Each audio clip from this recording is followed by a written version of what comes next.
This is Nick with Build Brothers Roofing Solar. Started my digital inspection at 71 East J Street, or sorry, East L Street out here in Chula Vista.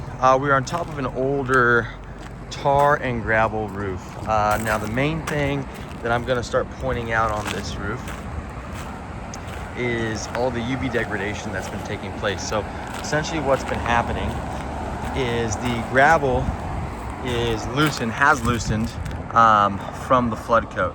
And as the gravel begins to loosen from the flood coat, the membrane becomes exposed and is experiencing immense amounts of UV degradation. And so as that material starts to degrade, all that fiberglass, this is that shiny stuff, all that begins to be exposed. And once all that is exposed, the waterproofing is greatly affected. You can see the adhesiveness is lacking as well. This membrane is no longer adhering to the drip edge underneath it or the decking underneath it, which is going to allow obviously water to get underneath. If my fingers can get underneath the membrane itself, then so can water. You can see all these original vents that are still on this roof.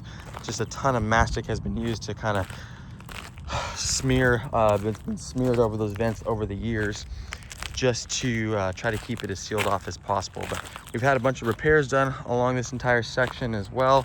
So obviously this roof has been failing in the past. All the flashing is original to the home. I would imagine that this is at least a 35-year-old product. You can see some of these repairs were done directly over the original membrane itself, and it is not adhering, as you can see. So if I can pull this up and my fingers can get underneath it, then obviously water can get underneath it as well. Same thing over here.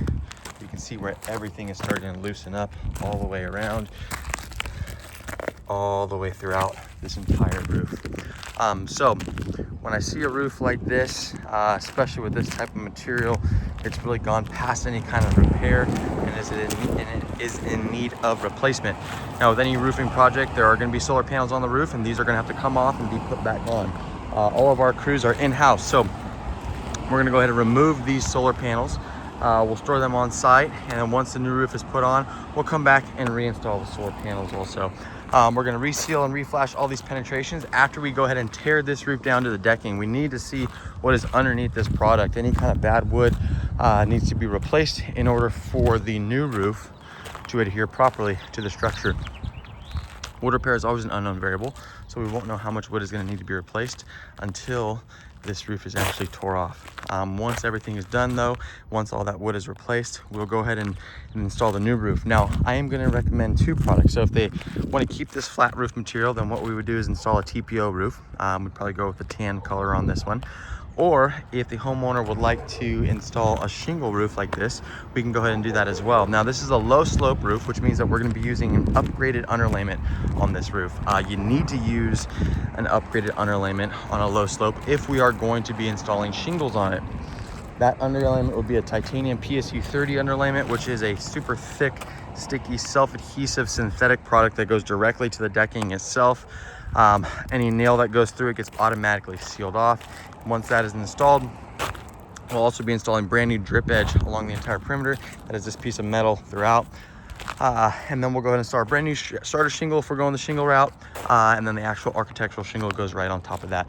We're going to be replacing these old dormer vents with O'Hagan exhaust vents. O'Hagan vents are lower profile ventilation systems, a lot less susceptible to leaks. Whereas these dormer vents are very susceptible to leaks, and typically the first area of the roof that starts to leak. All of these vents will be resealed, re-flashed, and painted to match whatever color shingle the homeowner ends up going with. At that point, this roof will last another 30 plus years or so. And depending on the material we go with, TPO will come with a 20-year manufacturer warranty.